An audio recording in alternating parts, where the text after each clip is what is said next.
apologize. I don't know why it kicked me out. It told me it just stopped streaming, that the broadcast was lost. I was looking at my feed, and no, nothing. I lost another subscriber. Oh well, I'm doing what I want to do, right? You know. Well, a lot of people subscribe back to me because I made the montages, but I no longer have fun with them. So why would I make them? You know? Yeah, things just get a little, you know, things get boring and whatnot, and you know, if you unsubscribe to me, it's fine. I don't really mind. Let me have my fun where I want to. I used to make montages because I liked Smash, but now I'm indifferent to it.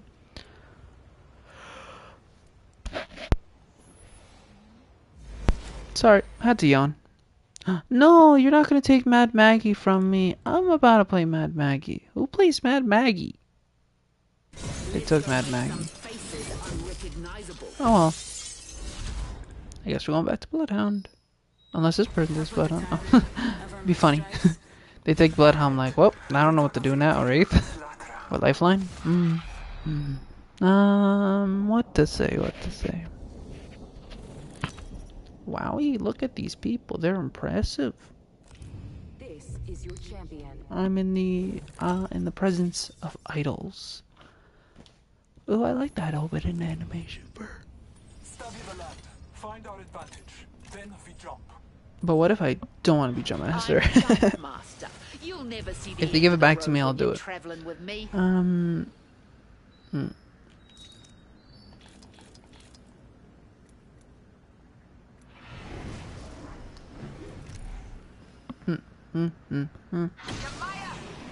Go here.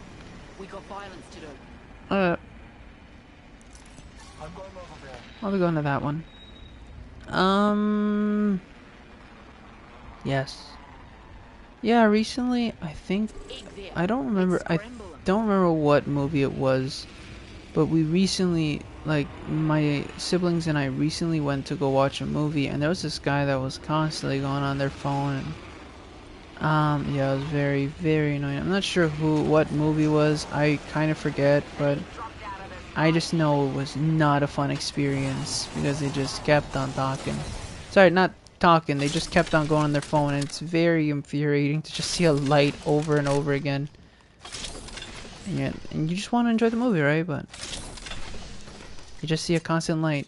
And yeah, I think I've just become a person who, like, I've just slowly have appreciated, like, kind of smaller showings these days.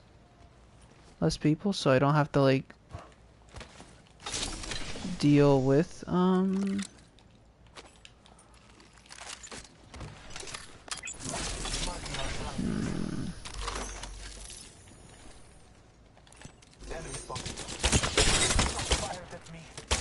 No! Open your door! Throwing arc star. Don't be afraid! Come on! Let's be friends! Thank you. The gods will bless us both this day. Scale the area.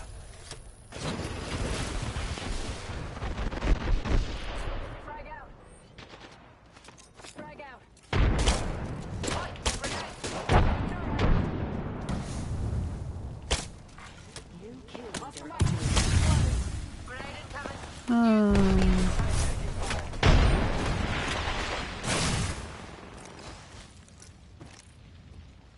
Recharging my shield, Cuzzy.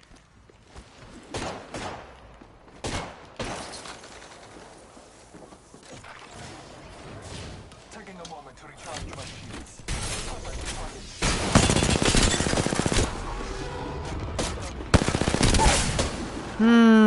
Not sure if I agree with that.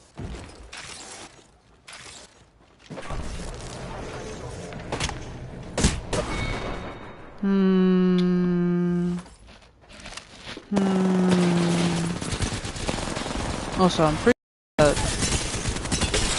Oh, okay.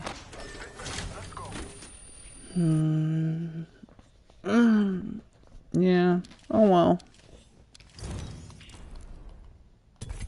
I kind of made rushed actions there because there was a Valkyrie flying behind me. I don't want to play Valkyrie these days. No offense, I do think she should get nerfed. She's too powerful in this game. The fact that she can fly for so long, and the fact that she can fly for and get her fuel very quickly, and then her missiles do 25 damage. You don't think in the grand scheme of things that's a lot of damage, but again, it is quite a hefty amount. It's one whole shield cell. I think that it should do the damage of like Seers. I think it should do maybe like 10, 15, like Seer pre-nerf. I do not think that it should do the same amount of damage. I think that's a little ridiculous. Yeah, Valkyrie just needs, because Valkyrie's a recon legend, but plays nothing like a recon legend. If you get what I mean. Like, she needs the, like, there's a thin line between life and death. Find me there. Like, I hate that, like, I'm Jump Master. You'll never see the end of the road when you're traveling with me. Here's the thing. I've always been under the philosophy that I think more characters should be buffed than characters should be nerfed. Right? But I think that buffs should apply, obviously, to make the ground level easy, right? Not easy, balanced. Essentially, I believe that, like, characters who need buffs should get buffs. Characters who are balanced and okay should stay like that, and characters who should be nerfed. The thing is, like, for example, right? When we look at, like, I guess one thing that I'm trying to keep in my head is, like, someone like, again, Bayonetta, right? Bayonetta in Smash 4 was ridiculously broken, and really, people could only say that they weren't because the counter was Pikachu. Well, the thing is, it's kind of dumb how the whole counter, the only character that could counter Bayonetta effectively was Pikachu, right? That means that there's something wrong inherently, that a character that can only be countered by one character in the whole game and no one else, and again, this is a top level play, it's kind of unfortunate that's the method of thinking, right? It should be that, like, many characters can, like, at least 10% of the roster should be able to counter a character, I think, effectively. In a perfect world, every character counters every character, and it makes it very intriguing, but also very difficult. But, you know, the intriguingness is there. The thing is, that perfect world will never exist, in my opinion, I think. Just because, again, characters, you know, characters are characters, right? Some characters are heavy, some characters are not. What can you do? With that,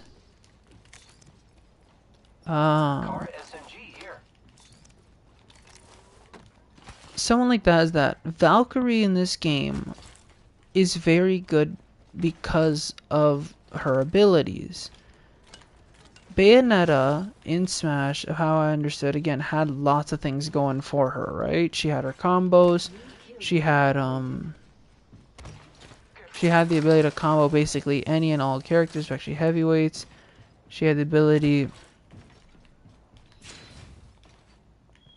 to do many things, is what I'm trying to say. Like, I can't, like, specifically outline everything, and again, that's not the topic.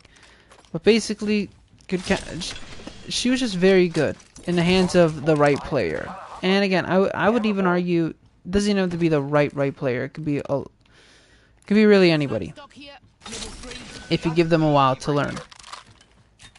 So that was the problem with Bayonetta, right? Valkyrie in this game kind of has that philosophy, and I think every character in Apex Legends has it, except for, like, Crypto. I think Crypto's, like, the only one that, like, it's difficult to play as them, regardless of your skill level, because you need to, like, have a proper team. You have to have proper coordination with your team and everything. I think if you're gonna play Crypto, you have to, like, I don't think it's possible to play Crypto without a team. But you see Crypto, I think, in top level play a lot because of the fact that Crypto is really good in these situations where everyone's, like, kind of, like, together trying to fight their way through, right? So with Valkyrie, I don't like the aspect that the fact is that okay, let's compare someone like this. Okay, so Bloodhound has the ability to do recon, right? Has the ability to look for the next ring. So is Valkyrie. That makes sense because Valkyrie's a pilot who, you know, I guess has the ability to do this. Let's just say that, okay? Has the ability because she's a pilot. She can scan these things and scan for the next ring. Next, you know, Bloodhound's passive is that he can see. Sorry, not he. They can see. They can see, like, I think up to a minute and 30 of what has been happening around the map. Like what has been happening in front of them after a scan or whatnot, right? Makes sense. Good passive because again, it's like the smell of what I'm not sure what exactly it's called, so I'm gonna give up on that. But these things make sense, right?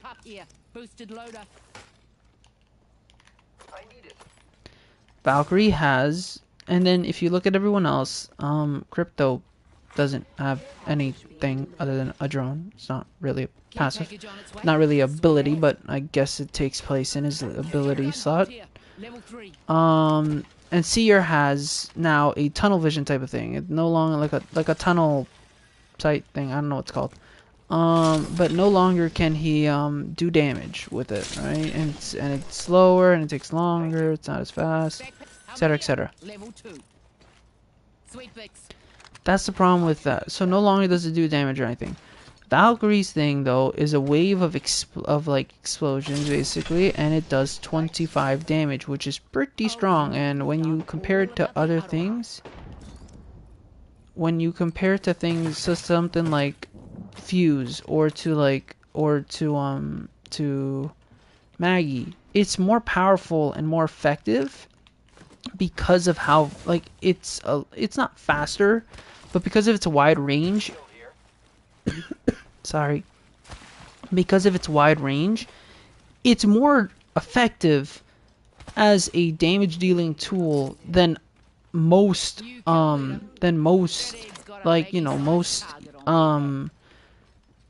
combat related tacticals.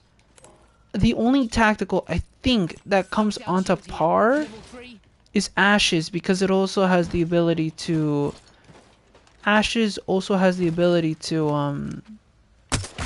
lock the opponent in place. Not only does 10 damage, but at least it locks them into place, right? Which is pretty good. Valkyrie's though does a similar thing where... Okay, but we need to chill because I'm right now standing in the middle of this and you just shot a bunch of spiders in my face. Thank you, I guess. I wouldn't do that to you, but I guess that happens to me. Goodness.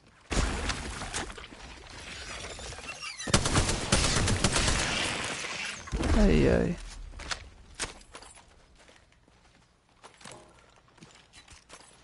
Next time, let's be a little more courteous.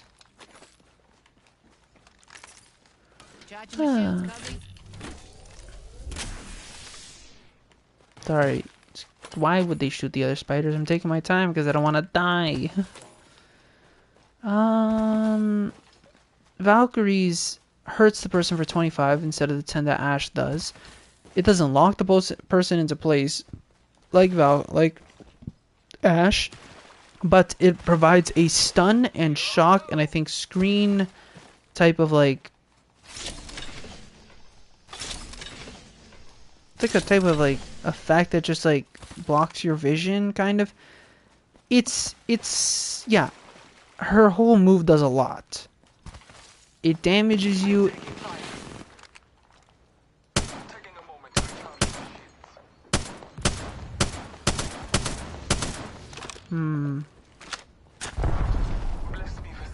Is it just them?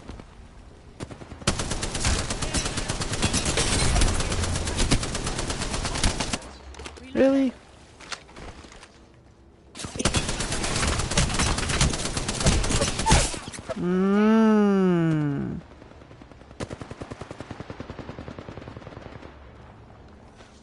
I'm just saying we've lost this. I know we've lost this because this person is going to go fight that.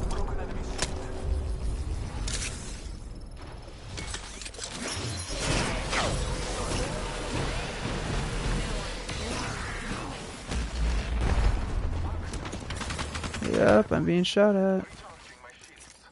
Skull on the Phoenix kit. Please, let there be none around me. Replicators coming in. Enemy spotted. Taking a moment to recharge my shield. Hell yeah. Repairing. Hey.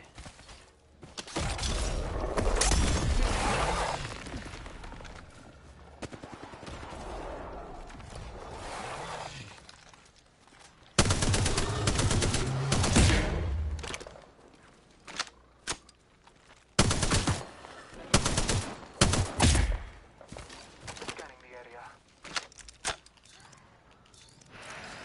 Okay. Extended heavy mag here. Level 3.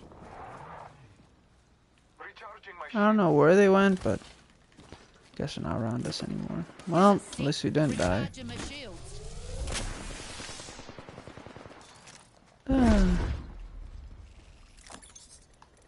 Yeah. Shields are recharged.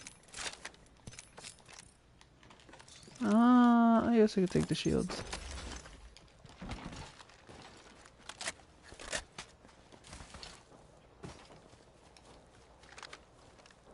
Huh.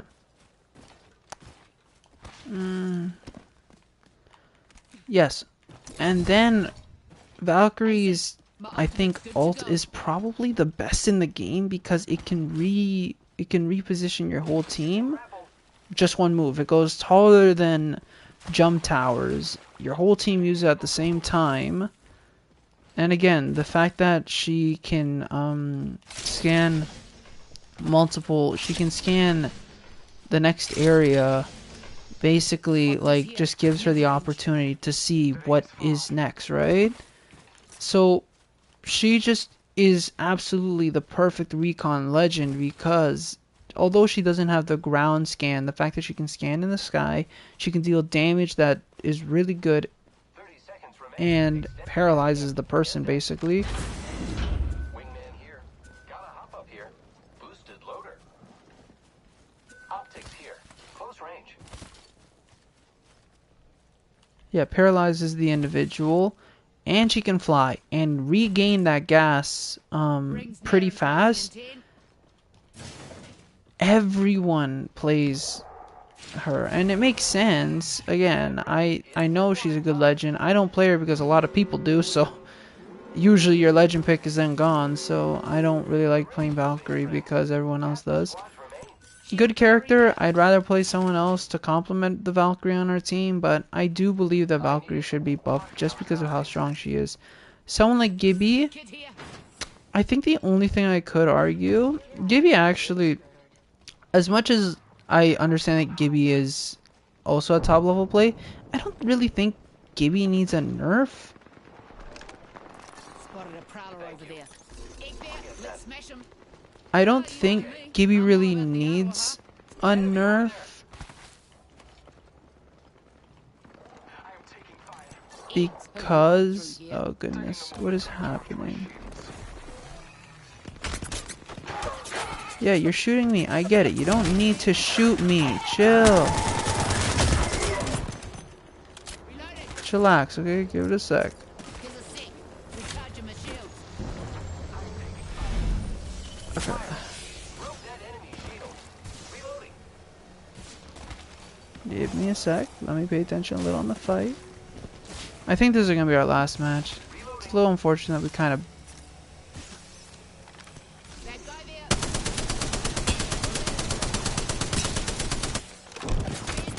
Oh, come on. It's a little ridiculous how you can see me. Enemy there. About time, eh?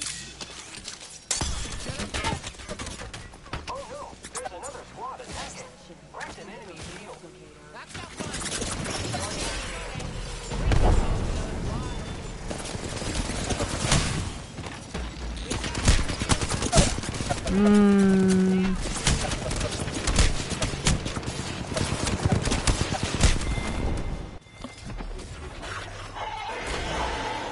Can the Prowlers do major damage to them? Could you do something? You Prowler that's in the top left now.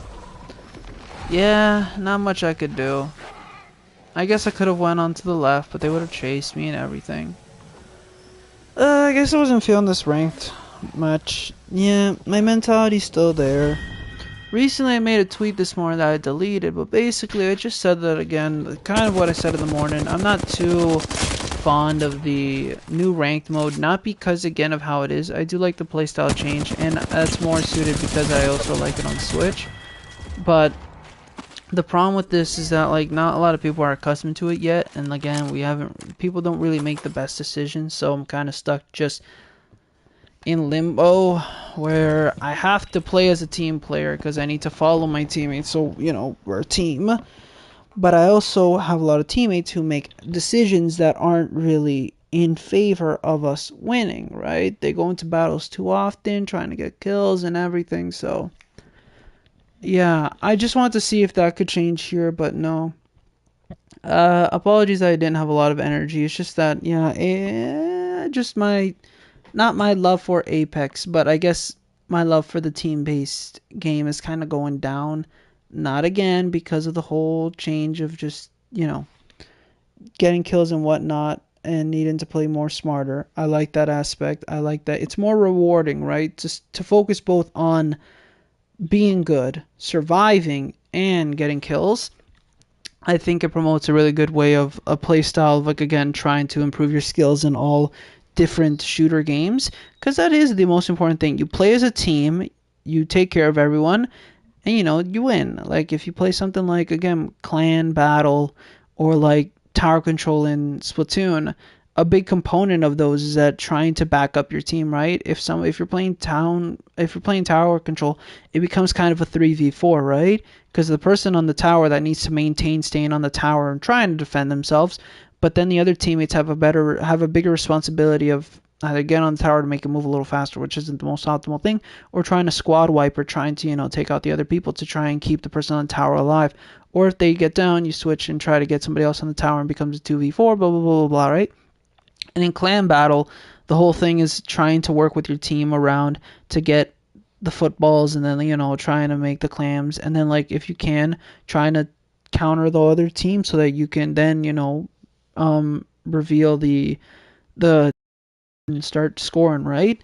The whole aspects are there, right? Even in games like that, it's still possible to be really good and effective because, again, your playstyle of being team, like being a team player, as well as cooperate and make things work, right? Use your specials effectively, use your skills effectively, you have a good team loadout, everything works out well, right? So that's kind of how it works, and unfortunately, I think that's not being it's a little more difficult to find, at least in the context of Apex, where despite it being a 3-player battle royale thing, a lot of people don't really understand that aspect because they're coming from other shooters or other battle royales where there's solo match options, or they can play a little more carefree, or maybe they're coming from the public from the what is it called, the regular matches, right?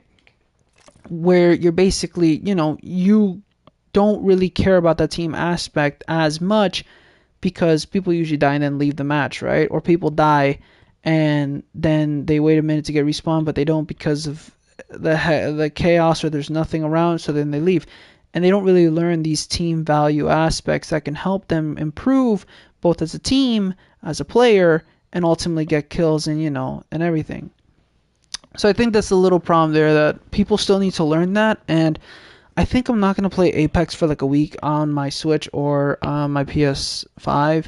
So if I stream again, probably don't expect Apex, just because there's this whole component of like just not having good teammates, in the sense that not skill-wise, they can be great at the game. They could drop 1,000 damage, but if they're dropping 1,000 damage and we're placing at 13th place, I can bet you that 1,000 damage and probably 2-3 kills that they got aren't going to give them points. It'll reduce the amount of points they lose, but I can bet you it's only going to take away maybe 12, 10 points at max. So that's the whole thing, right? I love that Mad Maggie animation. It's just things like that. Again, I'm not perfect. You can see today I didn't play the greatest, but again, I guess that more amounted to being in Bronze 5, and this is the PlayStation version. Again, I don't have the best control method that I prefer, so I can't do much. But I think with time, people will learn how it is to playing the style, and people who don't like the style will drop out, go into public matches, or switch to another battle royale, and you'll probably get mixed with actual players who who play effectively to the criteria that rank expects. I understand there's a lot of people who can't dedicate that much time into it, who struggle with the learning aspect of trying to get into the new style and get a little antsy, because I do as well, and I fit both of those criteria. But I think it's still an important thing to learn in case you do love shooter games, right, or battle royale games. There's these little things that you have to take into consideration because they're very important aspects to the game, right? So hopefully that changes by the time that we play again. I have no idea. We might not ever play again, this thing. Who knows? You'll never know. I might never come back. No, I'll try my best to come back maybe another time or two. It's just a little more difficult because I kind of am in a somewhat loud house, and as well, I have to focus on other things. If you haven't heard many times, I think throughout this stream, you can hear my bird crying. Yes, I want a pet bird, but unfortunately, despite the fact that he's 6 years and that we've tried teaching him to kind of be a little more independent as a bird, we supply him with a big cage, he has food, he has toys, we clean his cage frequently, we give him clean water like every day, we change his food often, etc., etc. He requires so much attention because he just loves being around us, but at that point of being around us, it comes to the point where he just cries a lot. And then we come, and then he's all friendly, he preens himself, he goes play, he eats and everything. Then we leave, and he starts crying again. He still does his stuff, he still eats and whatnot, but then he cries and he cries. I don't know what to do. We've tried our best trying to make him a little more independent, but clearly he's not really showing it, so that's interesting. Ooh, I have a scratch. What the hell? How did I scratch myself? Oh no, I cut myself somewhere. Oh well. I'm not exactly sure how that happened. But yeah. See, I guess if I'm not playing, I can talk about a lot of things, but if we're playing, I can't do much, right? What else can I say before we stop the stream? Oh yes, I've been watching more Hollow Stars. I guess it's something to talk about very briefly. Yeah, I've been trying to just get into more Hollow Stars and Hololive, right? Just trying to explore the JP content and whatnot, what I can, because in the back of my head, I'm always remembering that with these open auditions that the new generations can pop up at any time. I know that recently, again, like a month ago, we only got Hollow Stars, Uproar Gen 4, and ID Gen 3, but I wouldn't be surprised if this summer or September-ish area we get Gen 3 for English, or we possibly get Gen 1 for Hollow Stars EN. That'd be very exciting. So I'm hoping that those things happen, and I've been just trying to watch more because those dynamics might play out, right? So you watch more and more. Especially I'm trying to watch more Hollow Stars because I'm trying to more familiarize myself with the boys. They're all fantastic. It's very fun watching them watch Hollow Stars, or just them doing collaborations and translated clips. It's difficult again to fully understand. Watch Hollow Stars is really nice because again it shows a lot of. It's three of them talking, and it's an English subtitle, so it's very nice to watch them, and they're hilarious and everything. I love them absolutely. I've been trying to watch more and more, but again, you read a lot of subtitles, and I think my only complaint is that the subtitles match the characters, right? And it works really well, right? So for example, with Miyabi, there's they use red, or Roboru they would use orange, or Shien they would use purple, like a dark purple, or Aruran they would use dark green, etc., right? The problem is that dark colors mesh with the bottom of the screen, the bottom half of the screen, and the little dialogue things that they try to also do in Japanese. So a lot of the times you can't read it. So what you kind of have to do on mobile, at least, you kind of have to put the live chat on, which then makes the video smaller and puts the live chat covering half of the screen on the right. And then you have this little subtitles at the bottom in the black area of the video. And that somewhat helps with videos like this. And so right now I'm on episode 6, and it's the worst combination of colors where you have Asaru as or Asal, sorry, as dark blue. Then you have Aruran as dark green, and then you have Shien as dark purple. And I think Shien has been in like these episodes 2 times already. And again, every time I'm like, no, he's gonna have the dark purple subtitles, and then he does. I'm like, no, Shien, why did they give you dark purple? I can't read it, and it just blends so well, the dark colors. When you have someone like Miyabi or Rabaru, it works because their colors kind of like distinct themselves, right? So I don't even want to know how eventually Fuma and like Rio, Uyu, and Gamma are gonna be on it. I think Gamma's gonna be fine. He's gonna be red or orange, like a blood orange. Maybe he'll have a color like that. Fuma, I think, is gonna have probably a kind of darkish yellow. I don't know what they're gonna exactly do, but that's gonna be a little difficult because yellow is not a good color because of how bright it is. Uyu, I think, is gonna be. I think Uyu will be fine because it'll be white subtitles for him. I'm pretty sure. Maybe a little difficult, or they might do like a light purplish. But then as well, then again, Rio would also be kind of like a light purple. We'll see how it is. But I'm not looking forward to reading Fuma's. And Fuma's my favorite member, my newest favorite member of Uproar. He's probably my favorite member of Uproar. And so that's going to be very interesting to try and read those. But back to the point, I do absolutely love their discussions and their streams and everything. I think a very popular one is Eurostars. I think that's what it is called. It's Tenma, Aruran, and Miyabi. And they basically stream together and they play things. And right now they've been doing Switch Sports, and it's very fun, very entertaining to watch that. And Switch Sports is very fun, so I recommend getting that game.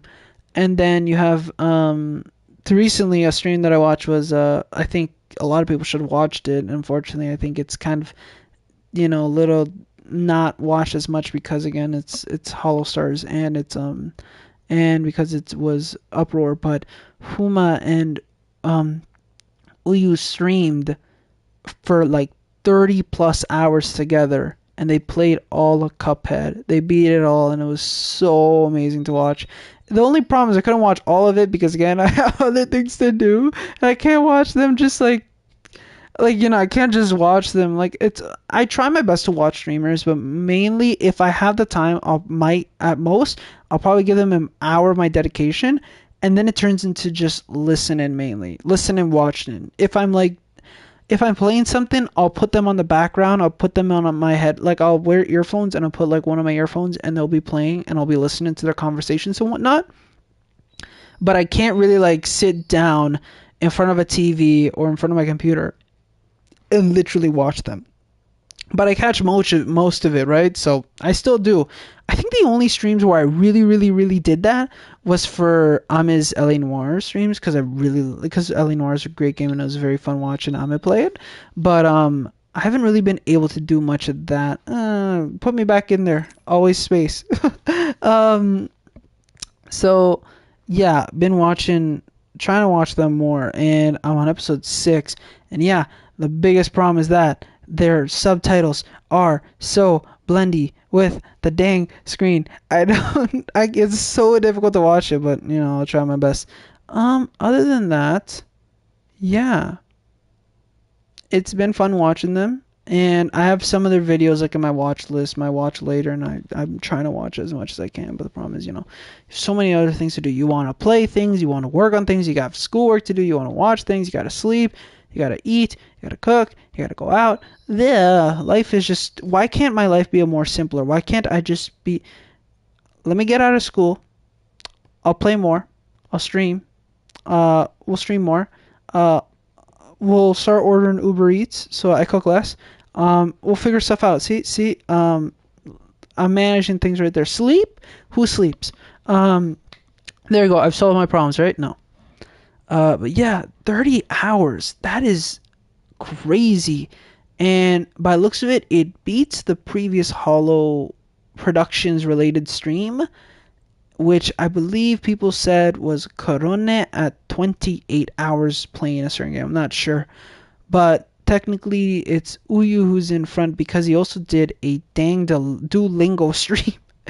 His Duolingo streams were kind of funny. I like watching them a little. Again, not much time to watch them, and yeah, but they're pretty good, and yeah, it's pretty funny. And yeah, the fact that he streamed like almost an hour of a Duolingo stream during their quote break moment in Cuphead, and yeah, it was just wowie.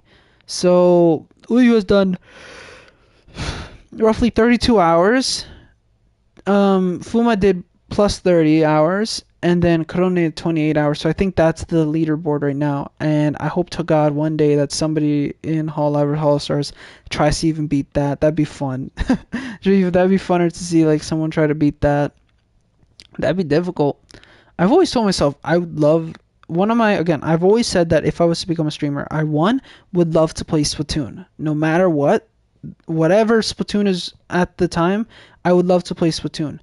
I remember always thinking that I was very sad that like that Splatoon like as an IP was new, right? With Nintendo, that I was always fearful that Splatoon would never get a sequel because it was on the Wii U, and I think it was relatively successful, like I think 3.3 or 4 million copies, which was really good at the time because again, it's the Wii U and that only sold 13 million. So it's pretty good that a good chunk of Wii U owners liked Splatoon, and come Splatoon 2, it rised even more. And yeah, it's really good to see that. So I'm really happy that Nintendo has faith in the Splatoon IP, and it has been one of the more recent and mainstream IPs that there's the opportunity to still stream it, assuming I ever become a streamer. I'm very excited for that because I've always told myself if I was ever a streamer, because I would, like back then I kind of watched some of Twitch streamers, I always wanted to stream Splatoon. I always wanted to play with viewers, and I always wanted to play like at least I wanted to do a lot of Splatoon streams. I remember that was the one game I wanted to play no matter what on stream. And the fact that Splatoon 3 exists and is coming out and it's going to have a brand new wave of content and whatnot, new Splatfest, new story, whatever, makes me super excited that there's still that opportunity should it ever happen. I'm not sure yet because again, I lack the resources, but with time and as my life goes on, I'll get more time once I'm done university, and I'll take a break year from learning and going to more school because goodness, I need a break and I need to get experience and skills and money. So yeah, that's very exciting, and yeah, it's very nice that is still relevant. And I've always told myself I wanted to do a 24-hour stream, and if there was a 24-hour stream I believe I could do, give me 24-hour stream on Splatfest. I will 100% do that 24-hour stream. I believe I could because I love Splatfest. I could play Splatoon for hours when Splatfest was available. I would always play it. I'd play like 7-8 hours of Splatoon. My whole day would go to Splatfest. First, obviously, get to Queen or King rank, but then I would play more Splatfest because of the sea snails, get more points, and I always wanted to get into those top like 100 lists. One time, I made one of those top 100 lists. It's under a previous name, but I one time got it. It was, I think, Heroes versus Villains, and I was on Team Villains. It was Super Smash Bros. Related, and I was so happy that I got on the list. I think I was like 70-something, and it was so nice to get on that list. And it's difficult, but I believe that like if I could ever stream anything and it'd be a 24-hour stream, I could play Splatoon. And I would love to play Splatoon. I'd love to play with viewers or other people, other streamers. It'd be super nice, but who knows what the future holds. So yeah, apologies that these matches didn't go that great. Apologies that I didn't bring the most energy and that I brought the energy at the end of the stream. I have a talent to do that, I guess, that I'm really good at doing talking when I'm not playing rather than talking and playing. Maybe it's the game. Again, yeah. But then again, when you look at Final Fantasy 14, yeah. Oh well. So thank you so much for coming. It's been very fun playing for you all. Thank you so much, whether you watched a second, 20 seconds, a minute, an hour, even more or less. No matter what, I greatly appreciate your support and I greatly appreciate you being here. Your company makes me very happy. I apologize if you did write something in the comments that I didn't recognize. I didn't have my laptop or my phone open this time around, and I don't really get alerts on my PlayStation saying anything. So I hope that you just more enjoyed the ride and just listened. I greatly I deeply apologize for that. Okay, next time we'll have my computer and everything. It's just that I didn't have it for this time, and again, those are more right now in use for school purposes because of my documents and everything on that. Regardless, yes, thanks so much. I hope you guys have a splendid and wonderful day. You guys are all fantastic. You guys are all great. Please don't forget that. And yes, appreciate yourself more, love yourself more, treat yourself more, get some candy, get some dinner or breakfast, lunch, depending on where you are living, maybe a midnight snack. I have no idea. But yes, thank you so much for coming. I love you guys. You guys are fantastic. And keep smiling. Keep your head up, okay? Also, if you're feeling down, drink tea, watch a movie, go outside to enjoy the sun or the weather if you can. Listen to some music. Go read your favorite book, play a video game, go take a nap, get a lollipop. I've already said get candy, but you know what I mean. Drink a soda if you can. Canada Dry is good. I love ginger ale. Do all those things. Anything that makes you happy, okay? Try your hardest, okay? Not for me, but for you. And my belief is that you will do the right thing. All right? I believe in you. Believe in yourself. You're doing fantastic. Keep it up, okay? All right, guys. Thank you guys so much for coming. Bye.